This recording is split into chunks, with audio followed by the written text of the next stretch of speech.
തൃശൂർ കേരളവർമ്മ കോളേജിൽ SFI പ്രവർത്തകർക്ക് നേരെ ABVP RSS ആക്രമണം. പൂർവ്വ വിദ്യാർത്ഥി സംഗമം എന്ന പേരിൽ കോളേജിന് മുന്നിൽ RSS നടത്തിയ പരിപാടിക്കിടെയായിരുന്നു പ്രകോപനം.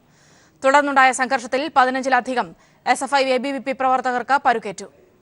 ക്യാമ്പസിൽ SFI അക്രമ പ്രവർത്തനങ്ങൾക്ക് നേതൃത്വം നൽകുന്നു എന്നാരോപിച്ചാണ് RSS ABVP പ്രവർത്തകർ കോളേജിനുള്ളിൽ അഴിഞ്ഞാടിയത്. പൂർവ്വ വിദ്യാർത്ഥി സംഗമം എന്ന പേരിൽ ഗേറ്റിന് മുന്നിൽ ABVP നടത്തിയ പരിപാടിയിൽ നൂറുകണക്കിന് BJP RSS പ്രവർത്തകർ പുറത്തുനിന്നെത്തി. പരിപാടിയിൽ BJP നേതാക്കൾ സംസാരിക്കവേ കോളേജിലേക്ക് പോയ SFI പ്രവർത്തകർക്ക് നേരെയാണ് അക്രമമുണ്ടായത്. കോളേജിനുള്ളിലേക്ക് ഓടി രക്ഷപ്പെട്ട വിദ്യാർത്ഥിയെ പിന്തുടർന്ന RSSകാർ മുളവടികൾ ഉൾപ്പെടെ ഉപയോഗിച്ചാണ് മർദ്ദനം നടത്തിയത്.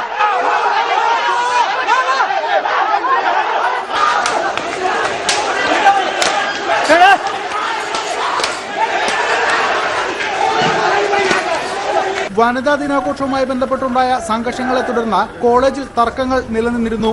ABVP RSS പ്രവർത്തകർ ദിവസങ്ങളായി പദ്ധതിയിട്ടാണ് ആക്രമണം നടത്തിയതെന്ന് SFI ആരോപിച്ചു.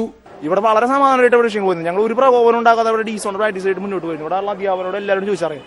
അതേസമയം SFI ആണ് പ്രകോപനമുണ്ടാക്കിയതെന്ന് ABVP ആരോപിക്കുന്നു.